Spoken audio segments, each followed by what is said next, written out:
வாக்குகள் வச்சு நம்ம வெற்றியை அடைஞ்சு கோட்டையை பிடிச்சிரும் அப்படின்னு சொல்லி தடவை அந்த கேள்வியை கேட்பீங்க. வரலாறு எப்ப படைக்கப்படும் சொல்லி தெரிஞ்சுக்கலாங்களா? எங்கள் தமிழர்களுக்கு, தமிழ் மக்களுக்கு சிந்திக்க தெரியும். அப்போ உங்களுடைய அண்ணனுடைய தம்பிகளும் அதே திசை நோக்கி ஓடும் பொழுது, தொடர் தோல்வியை சந்திக்கும் பொழுது துண்ட காணும் துணியை காணும் கட்சிக்குடியை கீழே போட்டு ஓடுகிற கூட்டம் நட்சத்திர கேண்டிடேட்ஸுமே பாத்தீங்கன்னா விலகக்கூடிய ஒரு சூழ்நிலை. நட்சத்திரம்லாம் இங்க ஒண்ணும் கிடையாது தம்பி. அது ஒரு கூட்டணி நிலைப்பாடு தானே. நீங்க கூட்டணியா போட்டு குழப்பிக்க கூடாது.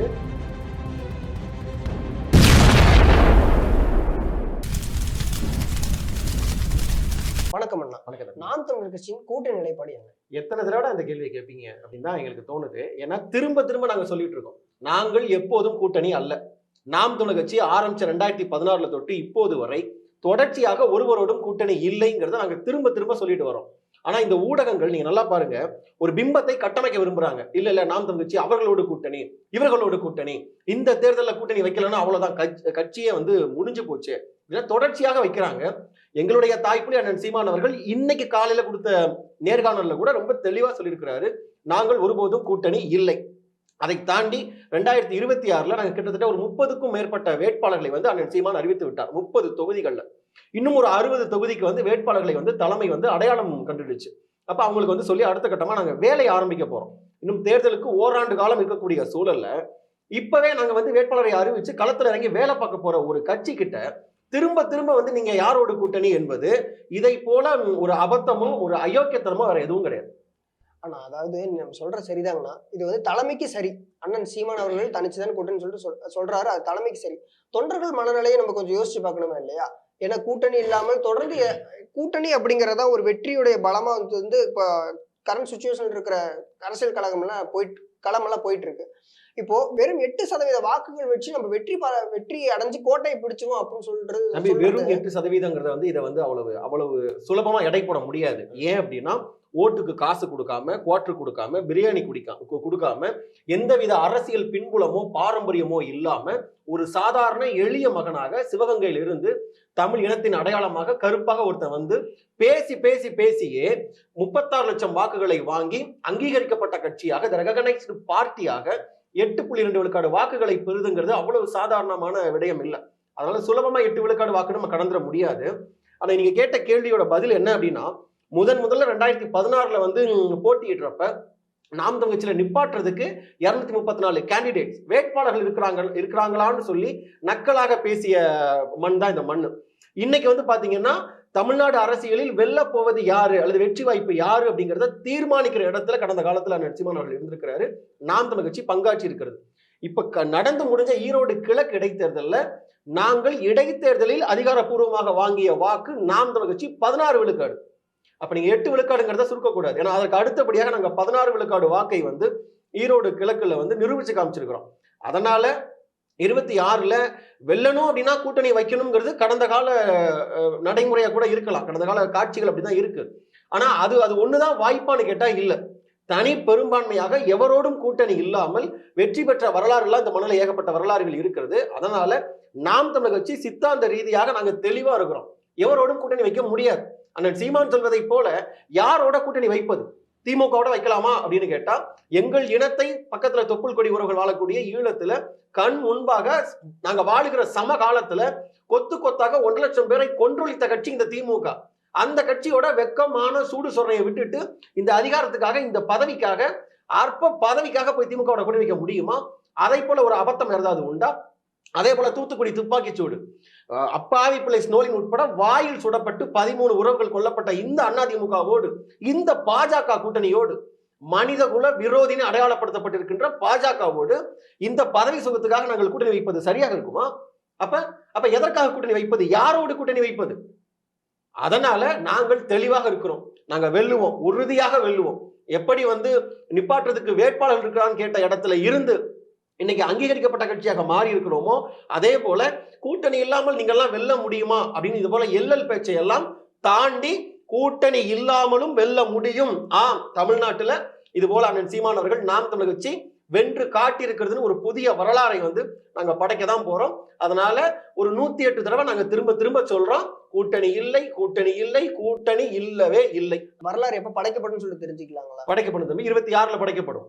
26ல படைக்கப்படும். 24 நாடாளுமன்ற தேர்தலில் 8.2, 24 இறுதியில் நடந்த ஈரோடு கிழக்கு இடைத்தேர்தல், 25 தொடக்கத்தில் நடந்த ஈரோடு கிழக்கு இடைத்தேர்தலில் அப்படியே 2 மடங்கு 16 சில்ற வாக்கு விழுக்காடு. இன்னும் அப்படியே இன்னும் ஓராண்டு காலம் மிச்சம் இருக்குது. இந்த ஓராண்டு காலத்துல 16 அப்படியே 2 மடங்காகி 32 விழுக்காடு வாக்கு வந்துருச்சுன்னா நாங்க தான் ஆளுங்கட்சி, நாம் கட்சி தான் அதிகாரத்துக்கு வரப்போகுது. அதுல உங்களுக்கு என்ன சந்தேகம்? திராவிடங்கள் பேசக்கூடிய கட்சிகளோட கூட்டணின்னு சொல்றீங்க. இப்போ தமிழ் தேசியம் பேசக்கூடிய மற்ற சிறு சிறு அரசியல் கட்சிகளா இருக்கட்டும், இப்போ அண்ணனே அந்த மாதிரி கட்சிகளோட கூட்டணிக்கு வாய்ப்பு இருக்குங்களா? அதாவது கூட்டணினா அவங்களோட இணக்கமா போய் உங்களோட களத்துல பணியாற்றி நீங்க வேலை செஞ்சு அது உங்களுடைய வெற்றி வாய்க்கான ஒரு பலமா தானே செய்யும். ஆமா தம்பி, எங்களுக்கு ஒரு பெரிய கனவு இருக்கிறது. நாங்கள் வந்து பக்கத்து நிலத்தில் நடந்தது, ஆம் அது இனப்படுகொலை தான், இட்ஸ் ஜெனசைட் அப்படின்னு சொல்லி நாங்கள் சொல்றோம்.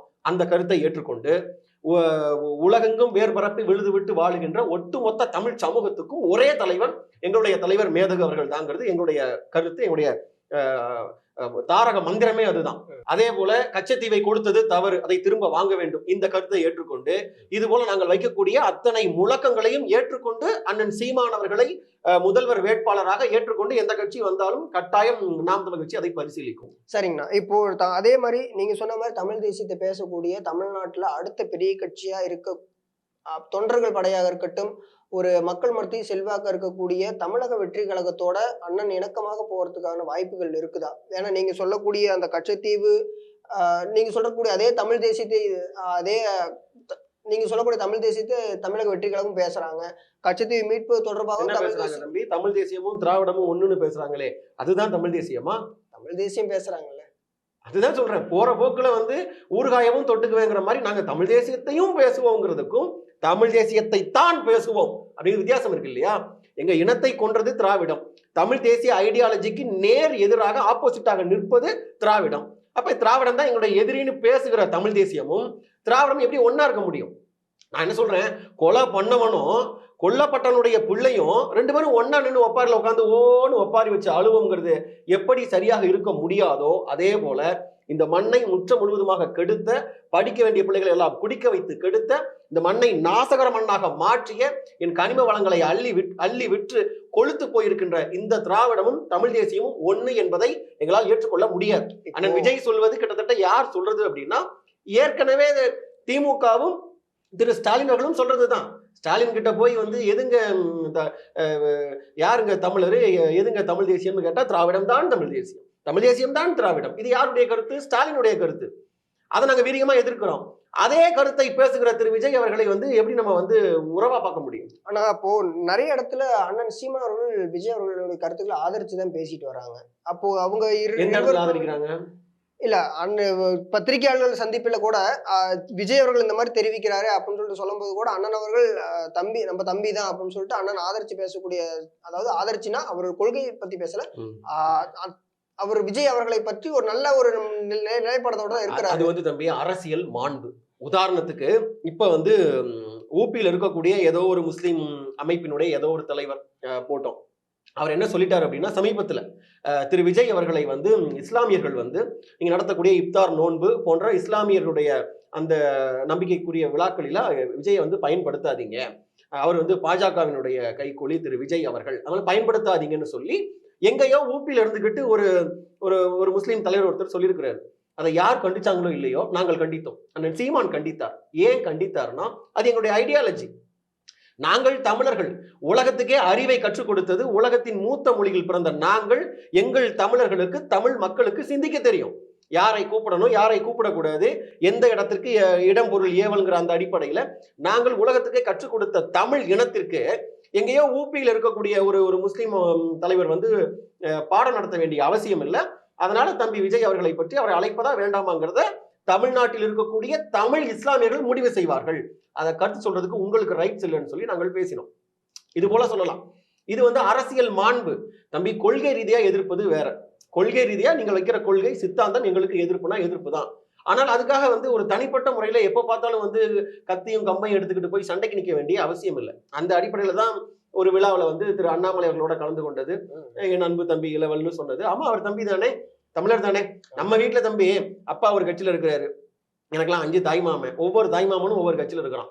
RSSல எல்லாம் என் தாய் மாமன் இருக்காங்க. அதுக்காக மாமன் இல்லைன்ட்டு பெற முடியுமா? அது போல தானே தம்பி அண்ணன் பேசிக்கிறது. இதை போட்டு நம்ம குழப்பிக்க வேண்டாம். அதனால விஜய் அவர்களை வந்து தனிப்பட்ட முறையில அது விஜய் இல்ல, எந்த தமிழன் பாதிக்கப்பட்டாலும் அந்த இடத்தில் முதல் தமிழனாக எங்களுடைய அண்ணன் சீமான் அவர்கள் நிற்பார். அப்படித்தான் விஜய்க்கும் நின்னது. சரிங்கண்ணா. இப்போ தளபதி விஜய் அவர்கள் அரசியலுக்கு இப்ப புதுசா வந்திருக்கிறாரு. சில அவரே அறிக்கையும் கொடுத்திருக்கிறாரு. சில தவறுகளை வந்து நாங்கள் திருத்திக் கொள்வதற்கான வாய்ப்புகள் இருக்கு அப்படின்னு சொல்லிட்டு இந்த மாதிரி அறிக்கைகளும் வந்திருக்குது. இப்ப நாங்க என்ன சொல்றோம்னா, முதல் சித்தாந்தத்தையும் திருத்தணும் அவரு. சரிங்க. இப்போ அந்த மாதிரி இருக்கும்போது தங்களுடைய நிலைப்பாட்டுல ஒரு மாற்றம், இந்த மாதிரி சில அரசியல் காலங்கள் போக போக அவர்கள் நிலைப்பாடுல மாற்றம் வந்தா நீங்க அணுகக்கூடிய வாய்ப்புகள் இருக்குதா? ஏன்னா இப்ப நான் ஏன் திரும்ப திரும்ப அதை நான் கேட்கறேன் அப்படின்னா, 2 பேருமே ஒரு மிகப்பெரிய சக்தியா ஒரு இளைஞர்கள் தவிர்த்து தமிழ்நாட்டுல இனி அரசியல் இல்லை அப்படிங்கிற ஒரு கட்டாயம் தான் இருக்குது. ஓகேங்களா? அப்ப 2 இளைஞர் பட்டாளம் அதிகமா அண்ணன் சீமான் அவர்கள் பின்னாடி இருக்கிற மாதிரியே தான் விஜய் அவர்கள் பின்னாடி இருக்கிறாரு. அண்ணன் சீமான் வந்து ஒரு கொள்கை ரீதியாகவும் ஒரு தமிழ் தேசிய ஸ்ட்ராங்கா இருக்கிறாரு அப்படிங்கிற பட்சத்தில் அதே மாதிரி விஜய் அவர் சிறந்த திரைப்பிரபலம், மிக சிறந்த நடிகர், மிக அதிகமாக சம்பளம் வாங்குகின்ற நடிகர், நல்ல மனிதர், எந்த மாற்று கருத்தும் இல்லை. ஆனால் ஒரு மிகப்பெரிய பட்டாளத்தை வந்து அண்ணன் சீமான் அவர்கள் நிரூபித்து காட்டியிருக்கிறார். அது எப்படிப்பட்ட பட்டாளம்னா அறிவார்ந்த பட்டாளம். சித்தாந்த ரீதியாக அண்ணன் சீமான் அவர்கள் மிகப்பெரிய திரை நடிகர் இல்ல, திரை பிரபலம் இல்ல. ஒரு அண்ணன் விஜயை போல வந்து ஒரு கவர்ச்சியோடு வந்து இளைஞர்களை ஈர்த்தவர் அண்ணன் சீமான் அல்ல. ஆனால் தன்னுடைய பேச்சினால், சித்தாந்தத்தினால், தன்னுடைய செயல்பாடுகள்னால 2010 வந்து என்ன சொன்னாரோ அண்ணன் சீமான், நான் ஒரு காலத்திலும் இந்த திராவிட தேசிய கட்சிகளோடு கூட்டணிக்கு போக மாட்டேன்னு 2010 சொன்னதை 2025 வரை அதை அப்படியே கடைபிடிக்கக்கூடிய ஒரு சித்தாந்தவாதியாக, சொன்ன சொல்படி நடக்கக்கூடியவராக அண்ணன் சீமான் இருக்கிற காரணத்தினால அவரை பின்பற்றுகின்ற இந்த கூட்டம் ஒரு அறிவார்ந்த கூட்டம். அப்படிப்பட்ட கூட்டத்தை வச்சிருக்கிறாரு. ஆனால் அண்ணன் விஜய் அவர்களுக்கு பின்னாடி கூடியிருக்கின்ற கூட்டம் அப்படிப்பட்ட கூட்டம் தானா என்பதை காலம் தான் தீர்மானிக்கணும். ஏன்னா வந்து ஒரு ஆர்ப்பாட்டத்துக்கு கூடுறோம் அப்படின்னா நம்ம என்ன நோக்கத்துக்காக கூடுறோம், எவ்வளவு ஒரு புனிதமான காரியத்துக்காக கூடுறோம். அதனால வந்து சாவே வந்தாலும், மரணமே வந்தாலும் நம்ம ஏற்றுக்கொண்ட கொள்கைக்காக, நம்ம அண்ணன் சீமானனோடு நம்ம கட்சிக்காக நம்ம களத்துல நிக்கணும் அப்படிங்கிற கூட்டம் இந்த பக்கம் இருக்க கூட்டம். ஆர்ப்பாட்டத்துல காலையில கைது பண்ணி மண்டபத்துல வச்சு பொங்கலோ புளியோதரையோ போட்டு மாலை 5 மணிக்கு விட்டுருவாங்கடா, ஒன்னும் பிரச்சனை இல்லடாங்கிறது கூட தெரியாமல் துண்டை காணும் துணியை காணும்னு கட்சிக்குடிய கீழே போட்டு ஓடுகிற கூட்டம் இந்த கூட்டம் இல்லை. ரெண்டுக்கும் வித்தியாசம் இருக்கு. சரிங்கண்ணா. இப்போ அண்ணன் வந்து கூட்டணி இல்லை அப்படின்னு சொல்லிட்டு நிலைப்பாடோட தான் இருக்கிறாருன்னு சொல்லிட்டு சொல்றீங்க. இப்போ சமீப காலத்தில் நடந்த ஒரு நாம் தமிழர் கட்சியின் கூட்டத்துல கூட பல சமுதாய தலைவர்களும் பல மத தலைவர்களும் பல கட்சியின் தலைவர்களும் ஒன்று சேர்ந்த அந்த நிகழ்வை வந்து நடத்தினாங்க. இப்போ அது ஒரு கூட்டணி நிலைப்பாடு தானே? அது அபிஷியலா அறிவிக்கலினாலும் அது ஒரு கூட்டணி நிலைப்பாடு தானே? இதை நீங்க கூட்டணியா போட்டு குழப்பிக்க கூடாது. எதிர்காலத்துல ஒரு சேர்ந்து ஒரு கூட்டணி அமையுமான்னு கேட்டா வாய்ப்பு இருக்கிறது. ஆனா செஞ்ச வேலை வந்து கூட்டணிக்கான தேர்தலுக்கான வேலை இல்லை. கச்சத்தீவை தூக்கி கொடுத்தது இந்த திராவிடம். அதனால வந்து பாதிக்கப்படுவது எங்களுடைய தமிழக மீனவர்கள். அதை நாங்கள் கண்டிக்கிறோம்.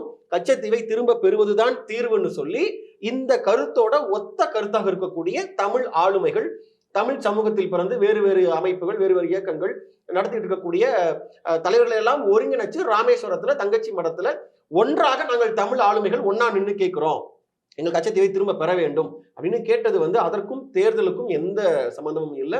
சில பேர் அந்த ஆளுமைகள் அந்த கூட்டத்துல பேசும்போதே அதை பதிவு செஞ்சிருக்காங்க.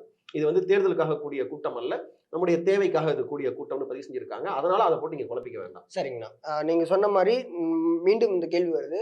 அண்ணனோட நிலைப்பாடு கூட்டணி இல்ல, சரி, தொண்டர்களுடைய நிலைப்பாடு, அதாவது நம்ம அண்ணனுடைய நிலைப்பாடு தான் தம்பி தொண்டர்களுடைய நிலைப்பாடு. நீங்க முதல்ல தொண்டருங்கிற வார்த்தையை நாங்க ஏத்துக்கல. நாங்க வந்து தோழர்களும் கிடையாது, நாங்கள் அண்ணன் தம்பிகள். அண்ணன் தம்பி. நாங்க பல கட்சிக்குள்ள, நான்கு கட்சிக்குள்ள பழகிறதே வந்து மாமா மச்சான் பெரியப்பா சித்தப்பா அக்கா அம்மா இப்படித்தான் பழகிக்கிறதே. எங்களுடைய அண்ணன் சீமான் அவர்கள் எங்களுக்கு அண்ணன் மட்டுமல்ல, அன்னையும் போன்றவர், தாய்ப்புலி போன்றவர். அதனால இங்க தொண்டரு தலைவர் அதெல்லாம் ஒண்ணும் கிடையாது. ஒரே தலைவன் தான். நாம் கட்சிக்கு மட்டும் இல்ல, ஒட்டுமொத்த தமிழ் தேசிய இனத்துக்கும் ஒரே தலைவன் அண்ணன், எங்களுடைய தலைவர் மேதகு தான். அதனால அதுல குழப்பிக்க தேவையில்லை. அதனால வந்து அண்ணன் என்ன நிலைப்பாடு எடுக்கிறாரோ அதுதான் தம்பிகளுடைய நிலைப்பாடும் கூட. அண்ணன் தெளிவாக சொல்லிட்டாரு, கூட்டணி இல்லைன்ட்டாரு. தம்பியுடைய நிலைப்பாடும் அதுதான். அதுல என்ன குழப்பம் இருக்கு உங்களுக்கு? ஆனா ஒண்ணும் இல்லைங்க. இப்போ அண்ணன் வந்து ஒரு மிகப்பெரிய ஒரு கனவை ஏற்று அதை நோக்கி ஓடிக்கிட்டு இருக்கிறாரு, சரி. அப்போ உங்களுடைய அண்ணனுடைய தம்பிகளும் அதே திசை நோக்கி ஓடும் பொழுது தொடர் தோல்வியை சந்திக்கும் பொழுது அந்த வேகத்தில் ஒரு சிறு தொய்வு இருக்கிற மாதிரி தெரியல. எந்த தொய்வும் கிடையாது, எந்த தொய்வும் கிடையாது. ஏன் அப்படின்னா சமீபத்துல கட்சியில் இருந்து விலகக்கூடியவர்களுடைய எல்லாரும் சொல்லல, ஒரு சிலருடைய நிலைப்பாடு பாத்தீங்கன்னா தொடர் தோல்வியை சந்திச்சுட்டு இருக்கிறோம் அப்படிங்கறத ஊடகத்துல தெரிய வருது. ஊடக வாயிலாக அதுதான் சொல்றாங்க. ஆமா, எந்த ஒரு கூட்டணியும் இல்லாமல் கட்சியினுடைய வெற்றிகளை அவர்கள் சுவைக்க விரும்பல. தொடர்ந்து ஒரு தமிழ் தேசியத்தையே பேசிட்டு இருக்கிறாங்க. எந்த ஒரு கட்சியோடையும் கூட்டணி இல்லாமல் நம்ம தனிச்சு ஆட்சி அமைச்சிடும், இன்னும் எத்தனையோ வருஷங்கள் இருக்கு அப்படிங்கிற மாதிரி தொண்டர்கள் வெளிவந்த தொண்டர்களின் மனநிலையும் அப்படிதான் இருக்கு. இப்போ உள்ள இருக்கிறவர்களும் என்னடா பண்றது அப்படிங்கிற ஒரு மனநிலை இருக்கிற மாதிரிதான் பேச்சுக்கள் வெளியில எடுபடுது. இல்ல, அது ஊடகங்கள் என்ன வேணாலும் பேசலாம்.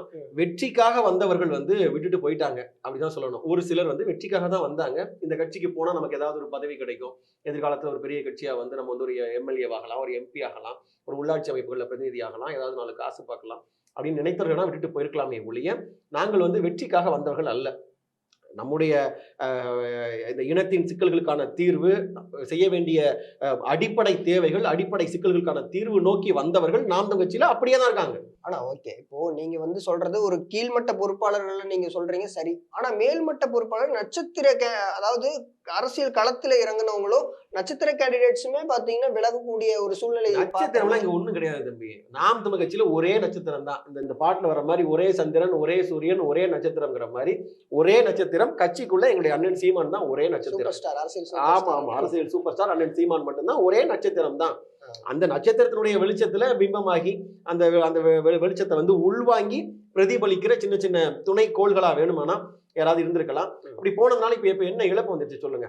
நீங்க சொல்ற இந்த ஈரோடு கிழக்கு கிடைத்ததுக்கு முன்பாகவே நீங்க சொல்ற பெரிய பெரிய நட்சத்திரங்கள் எல்லாம் போயிட்டாங்க தானே. வாக்கு வங்கி சரிஞ்சிருக்கணும் இல்லையா? சரிஞ்சிருக்கணும் இல்லையா? ரெட்டிப்பு மடங்கு வேகத்துல வாக்கு வங்கி போகுது.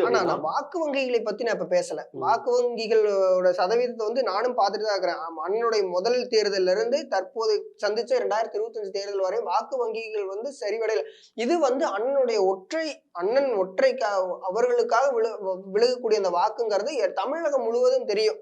அனைத்து பொறுப்பாளர்களும் தெரியும். அண்ணனோட பேச்சுக்காகவும் அண்ணனுடைய சிந்தனைக்காகவும் தான் விழுகக்கூடிய வாக்கு. ரைட். இப்ப நான் என்ன சொல்றேன்னா, உங்க களத்துல இறங்கி வேலை செய்யக்கூடிய அந்த தொண்டர்களுடைய அவர்களுடைய இதை சொல்றேன் நான். வாக்குகள் செய்யறதை பத்தி நான் கேட்கல. அவர்கள் தொடர்ந்து பயணிப்பார்களா? இதே சூழ்நிலையில் இருக்கும்போது தொடர்ந்து பயணிப்பார்களா? ஒருவேளை அவர்களை கட்சியில ஒரு கட்டுக்கோப்பான நிலையை கொண்டு வரதுக்காக கூட்டணி அமைச்சுதானே ஆகணும். நீங்க அதுதான் சொல்றேன்ல, நீங்க நட்சத்திரங்கள் வேணா விலகி இருக்கலாம். நம்ம தம்பிகள் இந்த தம்பிகள் விலகிட்டாங்கன்னு யாரையும் சொல்ல முடியாது. ஏன்னா அவங்களுக்குலாம் எந்தவித எதிர்பார்ப்பும் இல்லை. நாம் தமிழர் கட்சியில பயணிக்கக்கூடிய உலகமெல்லாம் பரவி நின்று அவங்களுக்கு தமிழ்நாட்டுல வாக்கு இல்லாம இருக்கலாம், இந்தியாவுல குடியுரிமை இல்லாம இருக்கலாம். ஆனா எங்கேயோ அரபு நாடுகள்ல, எங்கேயோ புலம்பெயர்ந்த ஐரோப்பிய நாடுகள்ல இருந்து கொண்டு எப்படியாவது தமிழ்நாட்டுல நாம் தமிழர் கட்சி வென்றாதா, அண்ணன் சீமான் அதிகாரத்துக்கு வந்துட மாட்டாரா, இவ்வளவு புரட்சியாக இவ்வளவு செயல் திட்டங்களை வைத்திருக்கிற நாம் தமிழர் கட்சி ஒரே ஒரு முறை அதிகாரத்துக்கு அந்த ஆட்சியை நம்ம வாழுகின்ற காலத்துல பாத்திர மாட்டோமா, இந்த தேர்தலில் வென்றாதா அப்படின்னு எத்தனையோ பேர் இருக்கிறாங்க. அவங்க யாருக்கும் எந்தவித குழப்பமும் இல்லை. நீங்க சமூக வலைதளத்துல அண்ணன் இந்த கூட்டணி குறித்து பேசுகிற அண்ணன் சீமானாகட்டும், 2ஆம் கட்ட தம்பி தங்கைகளாகட்டும் பேசுகிறதுல கீழே வர்ற பின்னூட்டங்கள் எடுத்து பாருங்க. ஒருவராவது இல்ல இப்படி சரி வராது, நீங்க கூட்டணி வச்சுதான் ஆகணும்னு சொல்லி ஒரு தம்பியாவது பேசினாங்கன்னு கேட்டா இல்ல. அப்ப ஒட்டுமொத்த நிலைப்பாடத்தான் அதை ஒரு பேசுகிற ஒரு முன்னாடி நின்று பேசுகிற ஆளுமையாக அண்ணன் சீமான் பேசுகிறாரு. நீங்க அதனால அதுல எந்தவித குழப்பமும் வேண்டாம்.